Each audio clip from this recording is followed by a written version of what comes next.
Welcome to the return of Two Bit SoCon after a long hiatus, 2 weeks since our last episode. We are back. I'm Jack Gold, joined as always by my guy Matt St. Charles. After a nice SoCon Wednesday, Matt, how are you doing? I'm good. It's good to be back. I'm Yeah, excited. it is. It was a fun. Actually, it was a horrible time off. I say fun. It For wasn't fun you. at all.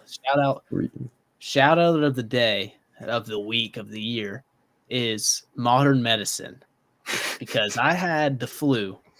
And I'm being so serious. If we lived in like the Christopher Columbus days, this strain of the flu that I had would have killed me. I would have been dead. I'm sure of that. If I didn't have old Tamiflu to save the day, I would have died from this strain of the flu because I was deathly sick, like in the bathroom, tearing up sick. So I'm man enough to admit it. It was horrible. So I was very sick, and then last weekend I was down watching my guy pitch for Wake Forest. So busy couple weekends. Horrible because I've been coughing the whole time.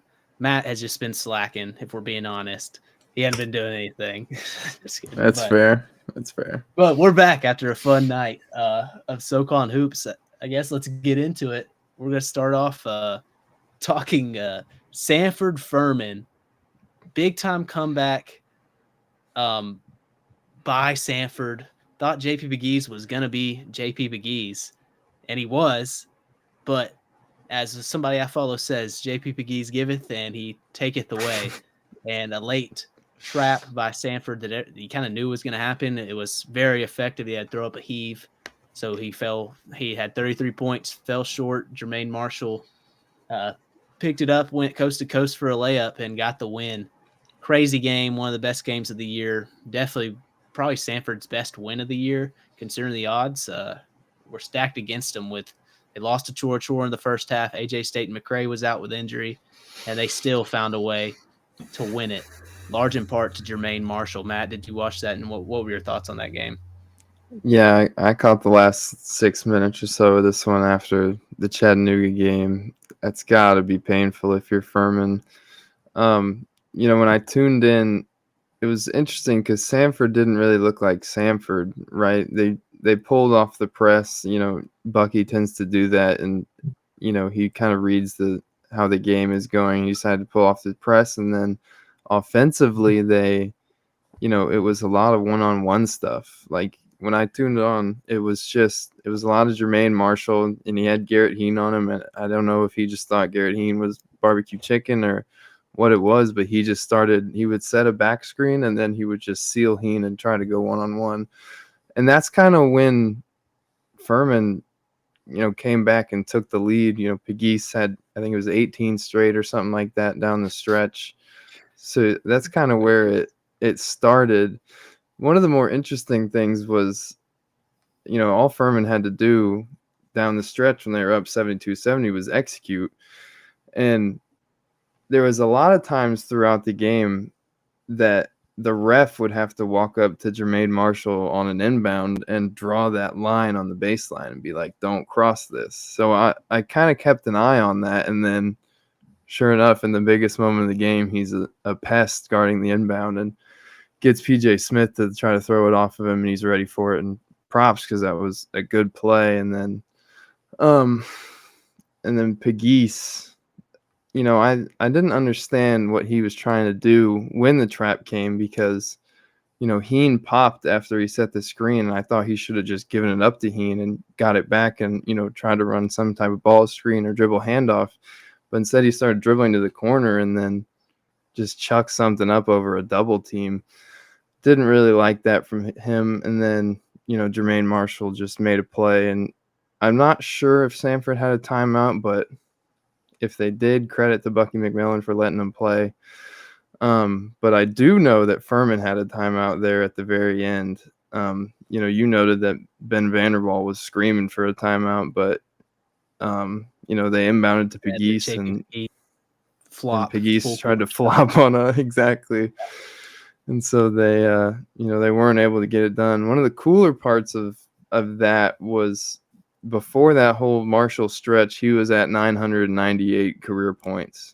Yeah, that was nice. So the two free throws were 999, 1,000, and then the coast to coast were 1,002. So that was pretty cool to see. But definitely Furman's best win of the year. You know, this is one of the only teams that's beaten them in conference play. Sorry, Samford. Yes, yeah, definitely their best win of the year, especially without both State and McRae and a Chore.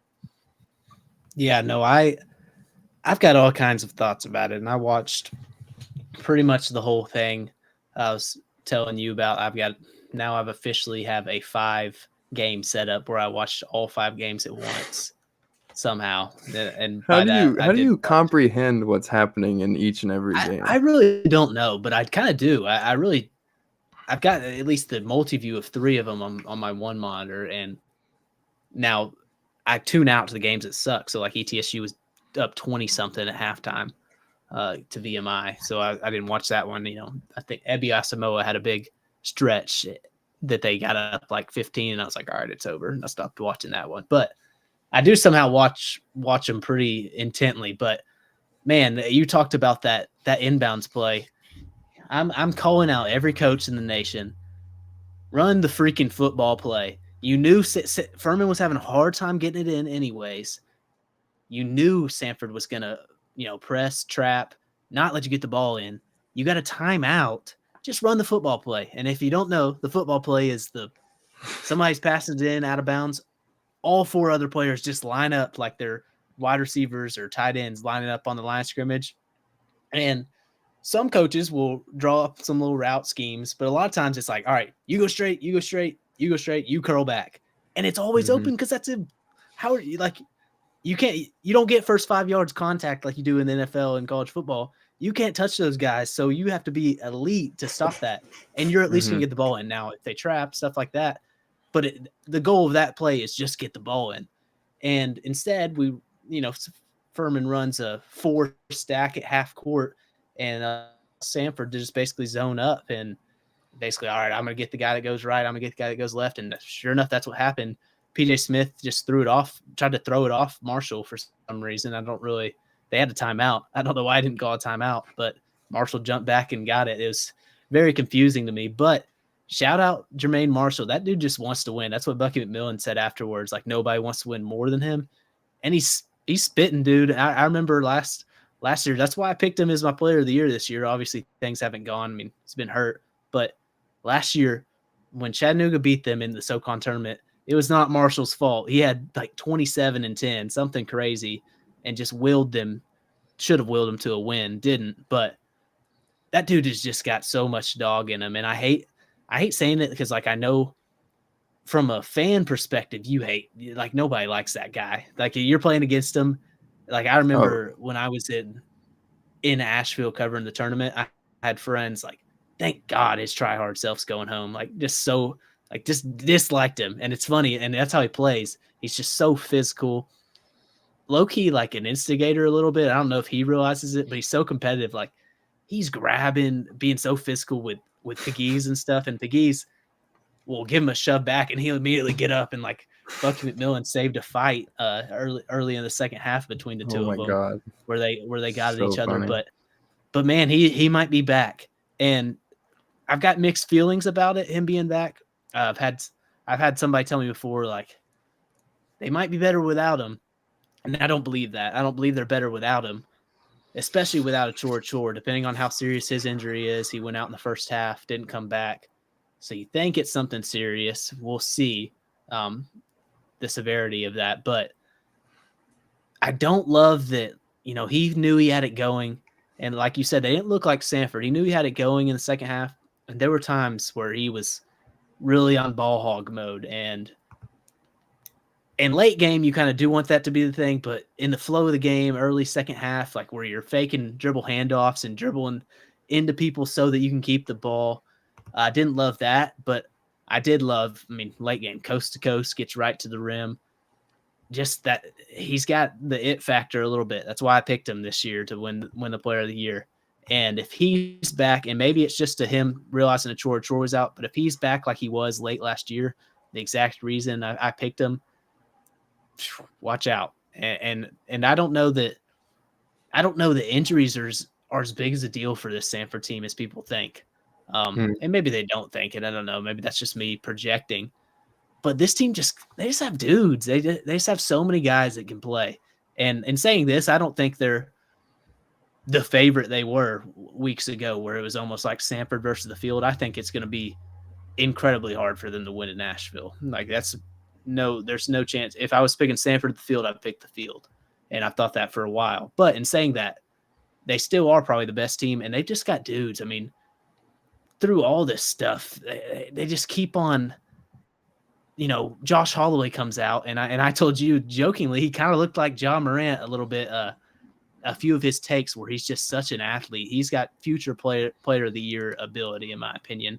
Riley Allen's spot comes in. He gave really good minutes.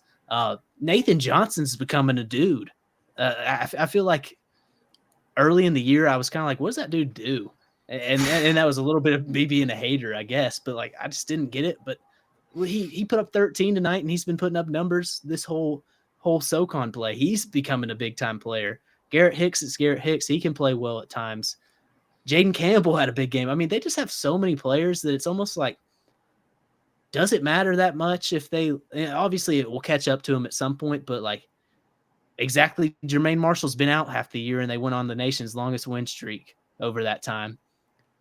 I don't know that it always matters who they have out there because they have so many players that are so good. And maybe that's overreaction when in reality they probably should have lost tonight. But – I don't know. They're just an impressive team, and it's hard for me to. It's going to be hard for me to pick against them a lot of the times. Dude, shout out Jaden Campbell. Yeah, shout out. Jaden Campbell's been great, but I was going to say, for what I saw with Marshall tonight was he looked like he could shed that knee brace and keep going, and since he's been back, he's looked like. He's been good, but he hasn't been Jermaine Marshall, right? He's there were times where he would just settle for a pick and pop three or whatever it was. But tonight he looked like he's active down low like he normally is, and he just looked like himself again. So that was good to see for them. Yeah, for Furman, I left encouraged too. I mean, it was a bad collapse, and you can't ignore that. But man, it's nice. It is sure nice having a guy that is the clutchest player in college basketball, maybe. Oh my God. I don't think I've ever made a tweet that's aged more well than when I tweeted back like at Tulane game earlier this year. I was like, JP McGee's 3-ball in the clutch is the most automatic shot ever. I've tweeted to bump that tweet like 4 times this year. He just hits everything in the late game. And having that alone is just big time. But then they got, Alex Williams is suspended for violation of team rules. I have no clue what that means, and I have no clue how long he's out. They weren't very specific about it, but assuming he comes back, getting him, Marcus Foster's playing great, underrated tonight, and I know you didn't watch the whole thing. Garrett Heen played some great basketball tonight. If Garrett Heen can play good basketball, this is a different team because at times, I don't know how much Tyrese Huey brings to the table other than just some physicality. I like Cooper Bowser a lot as a future player, but he's still very freshman-y out there, just kind of – and he's still growing into his body a little bit too. He doesn't have the greatest coordination sometimes. But Garrett Heen, and I think part of it was that Achor was out, and he was more confident. He knew he was going up against a freshman and Riley Allenspach, who I said played great, but I also thought Heen kind of noticed that he was a freshman. And maybe it's just a mental thing with him, which I kind of think is, but he was physical and he made a difference on defense and offense and played with a physicality I haven't seen him play with in a long time. I really kind of why I've been down on him is just he plays soft sometimes, but I thought he played well. And if he plays like that, they can be really good. PJ Smith didn't have his best game, but just in general, I wanted to say this before the games today. PJ Smith, I think, has had a really underrated season because, and we'll talk about this later, role acceptance. He knows his role. That dude has, I don't know what his wingspan is, but I feel like he's got a really long wingspan. He's pretty strong defender and also has really good hands. I think he is a great 3-and-D guy, has played really well for him. And now, tonight he shot 2 for 9 from 3. That will happen at times. And I think he is a little trigger happy sometimes, but him accepting his role has been big time. And Ben Vanderwaal's been playing great too lately. Great for Ben Vanderwaal, I guess I'll say. I won't get too ahead of myself, but I mean he's a good role guy. But I don't know. I left encouraged by both teams, by Samford figuring it out and Furman, other guys kind of figuring it out to where Asheville is going to be real interesting. It's definitely not Samford versus the field anymore. It's kind of who's it going to be that gets hot in Asheville.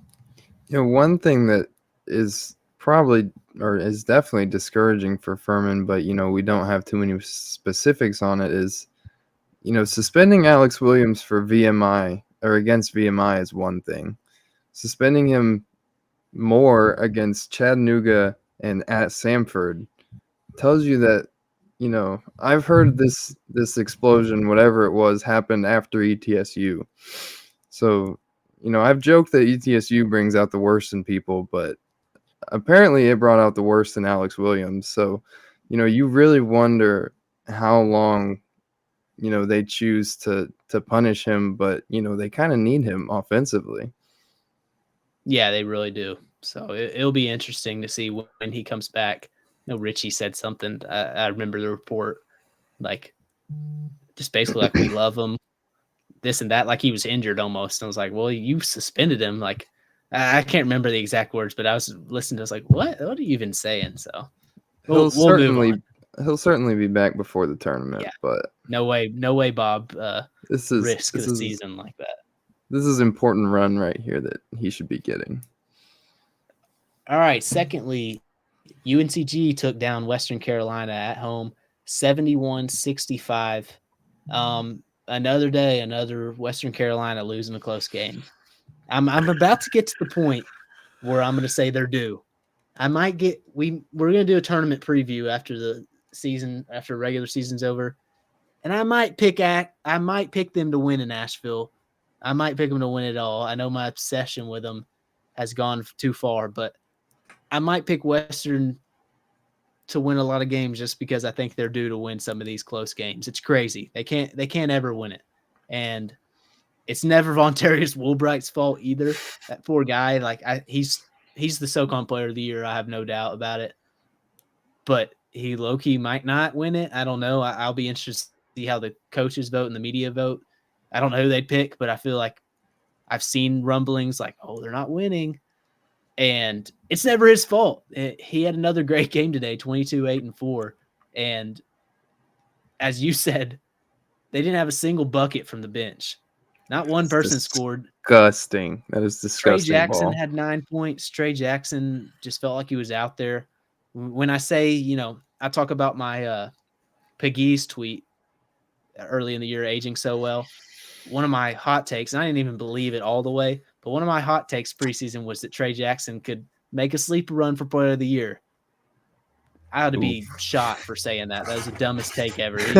He hasn't done anything. I mean, I don't even think he's in the all SoCon level of players so far this year. He's disappointed me. But my guy Russell Jones Jr. has played really well. Always been a fan of him, as we all know. But yeah, no, it was a sad. It was just both teams are just so confusing. They've got, for Western, they've got Woolbright, Jackson, and Russell Jones Jr. doing all the contributing, and UNCG has Langley Bros, MBJ, and Donovan Atwell, and then both of them, it's like, who else? They've just got dudes out there, and not the positive dudes, just bodies. I'll say it's just kind of, what I have written down for UNCG is they're such a weird team. They can beat anyone because their stars can be stars and take over games. And that's what UNCG did tonight. Langley twins had a big finish, and so did MBJ. But they also just, if one of those guys has a bad game, Jalen Breath isn't stepping up and scoring 15, 20 points. Tim Caesar isn't stepping up and scoring 24 points. Jorian Saizonu is not stepping up and scoring 15, 20 points. None of their bench is doing anything. And the same goes for Western. Their guys, they're big men. I could go on. I could do an hour-long podcast on how frustrating it is to watch Western's big men, but I'm not gonna. Maybe I will, but I'll let you talk because I'm rambling on here about both of the teams. But yeah, it was just like it was a bad game in the first half. Second half they had some big threes and it got to be Yeah. a good game late, but it was bad for a while and it was almost just a summarization of the two teams in my opinion. Yeah, what's funny is, I would probably take Western Carolina's supporting cast before I would take UNC Greensboro's, but they were by far worse tonight. Like, just looking through the box score, Charles Lampton, 21 minutes, 0 for 0 from the field. Made one free throw. Bernard Pelote, 19 minutes, 0 of 4 from the field, 0 of 4 from 3. Kamar Robertson, 19 minutes, 0 of 4 from the field, 0 of 4 from 3. Colin Granger, 11 minutes, 0 of 3 from the field. Like, what does anybody else do? And I keep picking on Lampton, but, at what point, if you're Western Carolina, do you just go small? I mean, I've said this a million times. When do you just accept that Pelote is probably the guy to stick in with the other four and just run, just see what happens? I'm just so sick of watching. Cole Spivey, shout out Cole, tweeted, "Let me play the 5 for God's sake." And I was like, he may be better. They had no answer. Let me hop in there because I think I've got written down here the obsession with Charles Lampton is going to cost Justin Gray. I don't understand it, and I understand that he provides stuff on defense sometimes, but he can't move laterally. He can block some shots, and I'm totally with you on Pelote maybe being the guy, but also Pelote is either the best swish of all time from 3 or just the worst brick of all time. And maybe I might be getting a little mean here, but their big play is just bad, dude. Lampton feels like he's a negative a lot of games. Colin Granger, I feel like almost they should have committed to Granger and Cornelius Williams. I know Williams has been hurt, but I still believe that he's the guy that should have been the guy all the along. answer. I agree. But he's got his own problems. And then Granger plays hard, but I've never seen Colin Granger finish a shot. And this is me being just honest. I'm trying not to be too mean about it, but I feel like once a game he'll make some just crazy nice move, like face up spin move, and you're like, ooh, and then he blows the layup, and you're like, dude, come on. I don't know if he just plays too fast. I felt like I thought he provided good minutes for him last year. I felt like he was better last year, and Lampton is just such a confusing player. Because he's got all this length and can defend, but some games he just can't defend, just depending on the matchup. And then offensively, he has got no coordination. It's disappointing. Ty Claude, why did you go to Georgia Tech to be the backup big man there? There's no way they gave him that much money. I feel like we've sat here a few times on this podcast and been like, oh, look at Cornelius Williams. He's figuring it out. And then, you said he's dealing with an injury, but he played 7 minutes tonight. I mean, yeah, he had a concussion, and then I know on the broadcast they said something about Justin Gray saying, he's a guy that's got to practice, blah, blah. And I know coaches are like that, but at the end of the day, I don't care if he's practicing or not. If the other guys are playing bad, let's play him a little more and let him play bad to get off the court. Let's not just sit there because he hasn't practiced. But I mean, we sit here and we're sort of trashing the Western Carolina's bench, but then go through UNC Greensboro's. They had 6 bench points.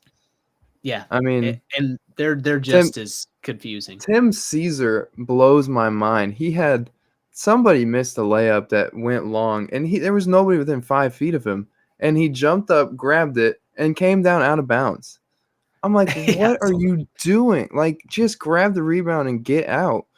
Miles Jones, 18 minutes, 0 for 0. Caesar was 1 for 1. Saizano was 1 for 5. I mean, neither of these teams had any type of bench help tonight. But like you said, Keyshawn Langley was great down the stretch, and they had no answer from Mikal Brown-Jones except a foul.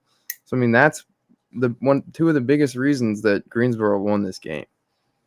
Yeah, Brown-Jones, shout out him today. He got a horrible whistle. They were beating him up because they were doubling him all game, and I thought that was really good from Justin Gray. Like, he wanted to let MBJ beat him again. But, man, there were some calls where they did, or no calls where I was like, man, give him some respect here. It got bad, but yeah. He shot 10 free throws, but he probably should have shot a lot more. But then what's confusing about that is Donovan Atwell shot 7 free throws, so he was getting the whistle, and he only shot, what was it? He only shot 3 shots inside the 3-point line. He shot 7 free throws. Like, he was getting the whistle, and guys like Brown-Jones are just hard to officiate because you can't call the foul every single time, but he did get hosed a little bit. Right. The dudes on the call were killing me, and I don't want to get too into it, but they killed me with, like, Donovan Atwell had a rebound where he got a foul call late, and Trey Jackson's like arm came down on him, but it wasn't in slow-mo. It looked worse than it was, but you could really tell. Was this when they went to review? Yeah, and they were oh, it might be a flagrant too. I was like, what are you watching? Atwell just flopped big time. Like, it was a foul, and then they also, the highlight of my night was, they said Woolbright says he, and this isn't on them as much, but Woolbright says he models his game after James Harden.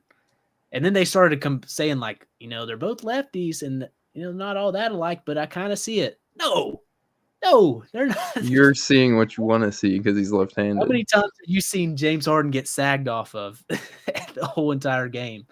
And not to take away from Woolbright. I don't know what kind of player he is. There isn't really a comparison to Woolbright, but I thought that was hilarious. There's a clip of Vonterius Woolbright on ESPN with Jay Greenberg and some of those guys, and they ask him the same question about who he models his game after. He's like, basically said, I don't model my game after anybody. Like, I'm just Vonterius Woolbright. And I was like, fair. Like, I don't really have a comp for you either, but how can you, like, just pull out of nowhere that he compares his game to James Harden? That doesn't make any sense.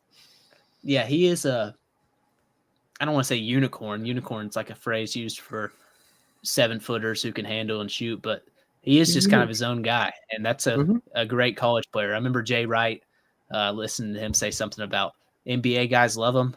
I can't see NBA guys loving Woolbright's game just because he can't really shoot at the level in the NBA. He'll have to really work, and I'm not going to doubt him. He probably could work on his game and knock down threes, but just appreciate who he is. He's one of those. That's why college basketball is so awesome, is because random, like the most crazy play style ever works half the time, or just Fletcher McGee shooting behind his head back at Wofford back in the day. It works. Darius McGee at Liberty, he's like all of 5'7", their all-time leading scorer. It works. That's why college basketball is great. So sorry for being so pessimistic. Let me get a little positivity in here after all this. We'll move on. Actually, one last thing. You talk about Miles Jones. He didn't do a lot today. I think this is funny because I think Miles Jones, I thought he looked hesitant today to shoot it, but I think Miles Jones is not that bad. I agree. He never gets minutes, and his dad's the coach. This is like the complete opposite of like the stereotype of being a coach's son. His dad will not play that man. I think that's hilarious because they have no life from other guys off the bench. Speaking of coaches' kids, I mean, Miles didn't do this tonight, but one of the reasons that Western Carolina got back into that game is UNC Greensboro fouled Russell Jones Jr. on like back-to-back 3-point attempts. He made one of them and got a 4-point play, but like, that's the cardinal sin is don't foul a 3-point shooter, and they did it back-to-back times, and they got 7 points for Western Carolina that got them back in the game. Yeah, it was. I don't know. I feel like I've been so pessimistic about that game because I kind of was watching. I just wasn't enjoying it. It was ugly. It was the worst style of mid-major basketball, and then both of the teams could win the thing in Asheville. I wouldn't be surprised. Moving on, Chattanooga, the game you were at, took down Wofford. never really felt, I don't know, to me it never felt like the game was in doubt. No Trey Bonham for Chattanooga. Honor Huff, 29 points, has stepped up big time. You covered it. What were your thoughts on that one? Yeah, I talked to Trey before the game, just asked him what's up with his ankle. He just said it's a pretty good sprain, and they said he's listed as day-to-day according to Dan Earl, but he kind of told me Saturday is the goal. I don't know how worth it that is if you're going to the Citadel, but I guess at this point of the year, every game is critical. So he says Saturday is the goal, but he'll most likely be back next week, so that's good news for them. But I thought going into this one that it could be tough without him because, Wofford starts 4 guards within Filowich in the middle. So, disrupting their guard play is critical and stopping them. We saw it with Kobe Langley last week, had 6 steals and Wofford didn't score 50 points. So I was looking to see somebody else step up. You have to replace the 17 points a game, but you also have to replace his perimeter defense. So I was looking for somebody to do that. And, Miles Che was okay defensively on the perimeter. He wasn't anything great. But what Dan Earl just started going, Wofford had 4 guards and a center, and then Earl was just like, all right, 1 guard and 4 forwards / 1 center. And so Randy Brady and Demetrius Davis ended up guarding one of the other guards the whole time. And then, a lot of they were able to do that because Wofford just wasn't pressing, so they were just inbound to Huff, and Huff would just walk it up the court. And then you would have he played a lot of Zedek and Alexis together, and then a combination of Millen, Davis, Brady, and Melson. Game was actually back and forth for a little bit. Chat took an early lead, but from there it was sort of back and forth until the Miles Che effect came into play. When Che came in, he drove to the rim and dumped to Demetrius Davis. Davis dunked, and then he collides with this player for Wofford, and you can just see him get they're on the floor, and he just gets right in this guy's face and just screams something. I don't know what he said, but it pissed the Wofford guy off. The Wofford guy reaches up and grabs his ankle as he's trying to run away. And you were saying shout out to the ref who saw that in real time and called it. Insane call, because that guy blatantly tripped him, but to see that in real time, that's something like Grayson Allen's trips were not called back in the day. To in real time see the guy grab for a foot, and it was still kind of subtle. Shout out the ref. And I was joking with you before this that we always talk about how bad SoCon refs are. That's an incredible call. And this sounds so nerdy of me, but it kind of was a crazy call that he called it in real time. And sure enough, it was a blatant hold. So yeah, that was as crazy as it gets. You cover the team. You're closer with people, so you probably can't say it, but I'll say it. Miles Che is such an instigator, dude. You can see him. I'm sure I know it's worse in person seeing it. Well, not worse, because that's just kind of the player he is. But he talks, kind of like a Chor does. But a Chor, he runs his mouth and it's loud. He's not subtle about it. Che is just under his breath saying stuff to people. You can kind of tell, and you could tell against Furman. Marcus Foster got a tech. I'm totally forgetting. They had a couple techs, but it's a lot of that stuff is instigated by Che. And when they played Furman early in the year, Dan Earl had to apologize to Bob Ritchie because Che was saying stuff to Bob Ritchie on the bench. I don't cover the team anymore. I remember when they played early season in a scrimmage. I don't remember what team it is, but I know that one of the coaches was all upset because Che and a few of the other guys were jawing at coaches. I was at that scrimmage. That was Kennesaw State, and he turned to the coach after he dropped a dime and somebody hit a 3, and Kennesaw called the timeout, and he just turned around and looked at their coach and said, "Y'all suck." Yeah, he's got It was an empty gym. Nobody was there, and he just no one could hear him. It was wild. Yeah, as he matures, he'll probably quit a little of that. But he's from LA, and he went to high school his last year in Atlanta. Then he's got cred, kind of where he's come from. It's not that surprising, but he's a difference maker. To stay on him, I think him figuring things out lately has been so big for Chattanooga. He just is a legitimate guy you can sort of run. You can run some offense through, and at times when they start Huff Bonham and then they have Randy Brady, Tyler Millen, Sam Alexis out there. Brady and Millen and Alexis. I mean, obviously Alexis setting screens. Brady and Millen. Do you want to run a ball screen with either of them? And that's what a lot of it is handoffs and stuff like that. Not really. You'd rather them, take catch and shoot threes and that be it. Che being out there is another guy who you do feel comfortable with dribbling, taking it to the rack and playing his whole hesitation, everything that he does, where he hesitates and fake spins every 5 seconds to get to the rim. It's again a weird kind of play style, but he's been a difference maker lately.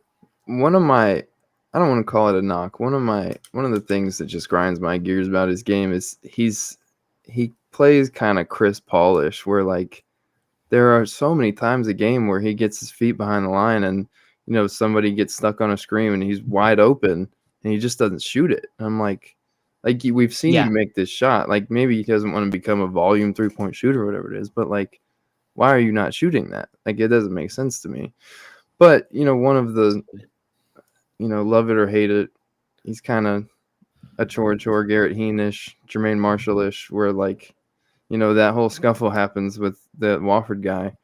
They were up 8 and then like that they're up 14 just because they score, they get the technical, they get the ball, or they hit the 2 free throws and then they score when they get the ball back. So I mean that's just kind of what his role has become on the team, and you can have whatever opinion you want about that. Yeah, no, I want to talk about the good and the bad with Chattanooga, and I figured out. I mean, this isn't like I'm some genius. I know what the bad is. I know why they lose games. And I found a stat to back it up. And this is before tonight, obviously, because they haven't updated everything. But at evanmaya.com, he's another one of the analytics guy, like, Ken Palm, Bart Torvik, all those people. He's got his own thing. And one of his biggest things is the kill shot is his I don't know, coined term for runs of 10-0 runs plus. So he tracks, obviously the good teams go on have a lot of kill shots per game, and he tracks them. And so you can sort by conference. And I felt like a lot of Chattanooga's worst losses is just one bad half of basketball. And you could say that for a lot of teams, but it's where they have some just horrible run. And against Furman the other day, just a horrible stretch of bricking shots and Furman making some shots. And that just like that, they're down 15 in that first half. And then in the second half, they just kind of kept that gap most of the time. Like it wasn't ever like, they got it closer, but then it would get pushed back. It's a game of runs, but their run was so big. But it always feels like that's how Chattanooga loses. How they lost against UNCG when they got punched in the mouth like they did early in the year. Chattanooga is second in the conference in kill shots conceded per game. VMI's first. VMI averages like 1.2 per game, like a crazy number. Chattanooga averages 0.5 a game. So essentially every other game they give up a 10-0 plus run.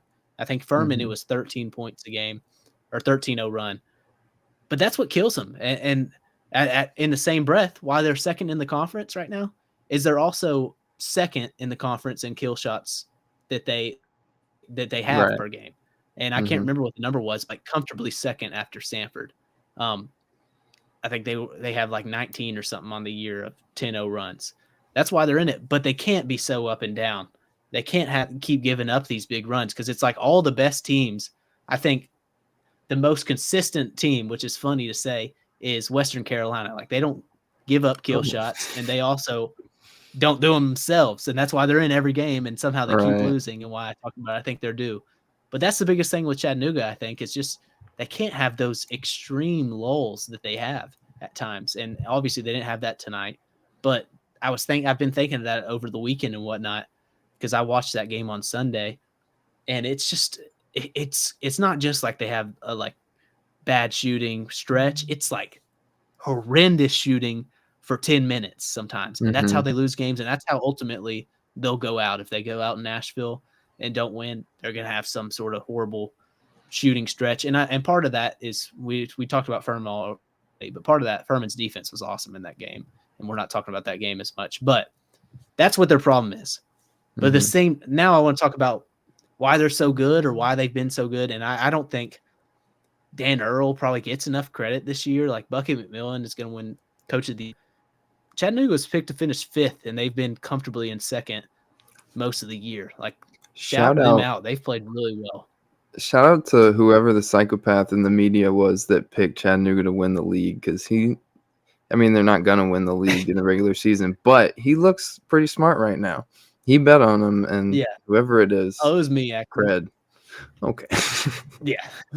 No, but yeah, more. First of all, shout him out. But I wanted to say, I've heard this is a coaching term or coaching phrase, and I'm totally going to mess this up, but because I don't know exactly what it is, but I know I've heard it, and I know it rings true. And it's like every team has role definition. Not every team has role acceptance. Great teams have role acceptance. And I think Chattanooga, at their best, has been having great role acceptance. And that is, the team knows Trey Bonham and Honor Huff are electric. They know those guys are the guys. Jan Zedek, no longer do you see Jan Zedek trying to catch it in the mid post and work. Jan Zedek has become my role. I'm going to catch and shoot every single 3 in rhythm that I get. Demetrius Davis, how many times do you – and he had a great game tonight. How many times do you see Demetrius Davis out there trying to drive, make something out of nothing, shoot a 3? He's out there. He knows he can guard, and he's become a really good weapon for him lately. And you hope that he can continue to build on that. But he's become a big weapon. His length and size and mobility is unreal. I mean, it really is. You don't get that in the SoCon much. Randy Brady. He's doing that. Yeah, Randy Brady. And at times in the year, I was like, what's he doing? But he just is out there playing good, smart basketball. I think that's the biggest thing for them is they have a guy, Sam Alexis. He's not – now he occasionally shoots a 3, and that's almost like a turnover right now. He can't find his shot. But Sam Alexis is out there distributing, setting big screens, rolling. Occasionally they'll go to him in the post when he's feeling it or when, they have a defender that can't guard him. But he knows his role and has accepted it. And he's a deep boy candidate. Yeah, I sound like such an old head, and younger me would hate that because I had a high school coach who was extreme about role players and stuff like that. But to a point, it is true. I mean, they have been so good lately because those guys just know what they're expected to do out there, and they're not trying to do too much. Try to do more than they're supposed to. Yeah, I wanted to touch on Jan Zedek just one more. Like I mentioned, Wofford starts the 4 guards, so when you can play, Zedek and Alexis together, that was pretty big for them tonight because, they would just put Zedek in a ball screen, and if Filowich was on him, he would just pop, and Filowich isn't, quick laterally enough to stay with Zedek. And then, if they switched and he got one of the 4 guards on him, he was actually posting up tonight. And then, he didn't end up with any assists, but he's a decent passer out of the post. And so that just opens up so much for them when they can play Alexis and Zedek together. Yeah, absolutely. You have anything on Wofford? I don't have anything new on them, to be honest. Just a couple things. I mean, Filowich was decent, but you could tell, him all night having to go between Sam Alexis and Jan Zedek. He just got tired, and eventually he ran out of steam. Corey Tripp, I wanted to tweet the whole game. Corey Tripp is my ethical hoops king. I love the way he plays, but sometimes the ethical hoops goes too far, and I need you to sell a call at some point. Like, he's, to his credit, he is driving inside and he is getting contact, but you have to embellish it a little at some point. Like, Wofford they're just, they started to get down in that game, and he drove in and there was some contact down low, but he just like they poked the ball out and he just goes down, and they don't call anything because he doesn't scream or anything like that. So eventually you have to sell it. I respect the honesty to not, but Everybody does. It's part of the game now. You got to sell the call. Right. Yeah, right. I think the same thing. I love the ethical hoops from Corey Tripp. Just goes He's too a far real hooper. sometimes. I'm a fan. Yeah, I don't have anything on Wofford. I've said a lot about them in past episodes, and they're the same feeling to me. They can't really guard, but they're good enough offensively to stay in games, and they're going to be really good next year. I will They're continue to think that. they're super connected offensively. Yeah, You just said it. I mean, they're probably just a year away, to be 100% yeah, for honest. sure. All right. Next up, we're moving off the three best games. Mercer took down the Citadel 87-78. Jalen McCreary with another big game, 25 points. He's been doing it lately. He's going to be an He's on his all-conference level way. player. I've had times where I've not been high on Jalen McCreary. He's been imposing his will lately, and that's the reason they've won some games. And I tweeted every day we inch closer to a Mercer versus the Citadel game in Asheville to win the SoCon championship. And I Don't may sound crazy because I don't really believe that, but there don't is part of me that thinks that's something that's going to happen. It's like not both of them, but somebody like the Citadel or ETSU or Mercer, those VMI? teams that can. No, VMI has no shot. I'm sorry, but they can guard, they can muck things up. One of them one of them might do something in Asheville. Who knows? Maybe ideally they wouldn't, but it could happen. My main takeaway from this game, Mercer is not that bad. I'm sorry.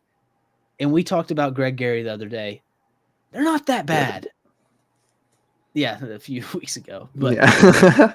the roster is Jalen McCreary is a good player. They've got some good players on that roster that maybe I slept on them a little bit early in the year. That's why they beat some of these guys. They beat Furman. They've beat some of these teams. They beat Samford the other day, so we didn't even talk about that. I'm not trying to get – I've been pessimistic this episode, I feel like. I have that in my mind that I have been. You're down. And we've talked about Greg Gary. Mercer should not be as bad as they've been this year. And sure, they're like 6-9 in conference, but it's like the weirdest 6-9 ever. Their roster's Right. not that bad. That's all I got. I'll leave it at that.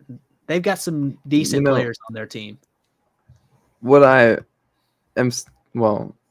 enjoyed about them recently is they feel like they have some kind of identity now. Late in that second half against Samford, they just said, Jalen McCreary's going to bully you, and we're just going to go inside. Yeah. They shot 8 threes tonight as a team. Like Honor Huff shot more threes than them tonight. Yeah. And Jalen McCreary, 25 points on 11 of 17. And shout out Alex Holt, 23 points on 11 of 11 shooting from the field. Greg Gary has basically said, all right, we're just going to go inside. McCreary's going to carry us. And then when McCreary needs a breather, Alex Holt is going to carry us. And then on top of that, they do have the two freshmen have been very good, and Jake Davis and David Thomas. So, yeah, I like that. Their roster is, I think it's not as talented as, the higher ups in the league, but they're kind of in that. I think they may be more talented than ETSU. They're probably in that range. Struggled as bad as they've struggled. That's my main point. I think the more I've watched them lately, the more I've been like, some of these guys are decent players, and obviously any player that's playing college basketball is a decent player, but like Jake Davis and David Thomas are going to be good players one day, whether that's at Mercer or not. But they've got some vets on the team too, and I'm totally blanking. Is it Alex Cobb? I'm totally blanking on the guy who played at Mississippi Valley State before this. He averaged like 15 a game at Mississippi Valley State, and he averages like 4 this year. Caleb Hunter. Yeah. Caleb Hunter. My bad. Wrong person. But like, I just don't understand. I don't know what. Maybe it's I don't know. I don't watch enough Mercer. I watch them, but in my defense, I'm not locked in on Mercer games a lot of times because a lot of times it's a blowout, and they're not the most fun team to watch. Let's be honest. But they're not that bad. That's my main takeaway. I've said that a million times. They shouldn't be as poor as they've been this year. I do just have to say again that my heart goes out to Quentin Malora Brown. He may have one of the toughest jobs in the SoCon. You know, he's always getting the Macau Brown Jones, the Sam Alexis's of the league, and then played 36 minutes tonight against McCreary and Holt. So he just gets My the heart short end goes of the out stick to the sometimes. Citadel starting five. Heart goes out to them because they're playing 48 minutes a game every game. They're like Ed Conroy is the Tom Thibodeau of SoCon basketball. He plays his Nine starter, and they don't got a bench, so I don't blame them. But man, they nine play. DNPs tonight for the Citadel. 9 guys They just play sat their on the bench starters. the whole Yeah, time. they've got their 5, and they're playing those 5 all game. So, all right, SoCon Tibbs. let's move on. ETSU last game of the night dominated VMI. Like I said, Ebi Asamoah had a decent game. Kamari Peterson with 13 and 10. Not really a lot of takeaways from it. It's VMI to be as nice as I can. They've and shout out VMI. They really are playing hard lately, and they're in a lot of games. And they've been better than I thought. Where I picked them to not win a single D1 game. Granted, they barely won that game, but they've been in a lot of games. But I've got written down. The only thing I wanted to say is I talked about role acceptance. Jaden Parker accepted his role, and he's going to be a good player. He's a good player right now. And I'll have to look more into stats and whatnot because I just thought about this recently. He kind of has a defensive player of the year case. And I would have thought that preseason with his teammate, but I think Jaden Parker has been a difference maker at the rim with his length. I've been really impressed with him, and I think he's a good player. I don't think he's got some future of being a 20-point per game scorer, but I think he can be a legit difference maker on defense, and he already is. So I'm excited to see how he progresses.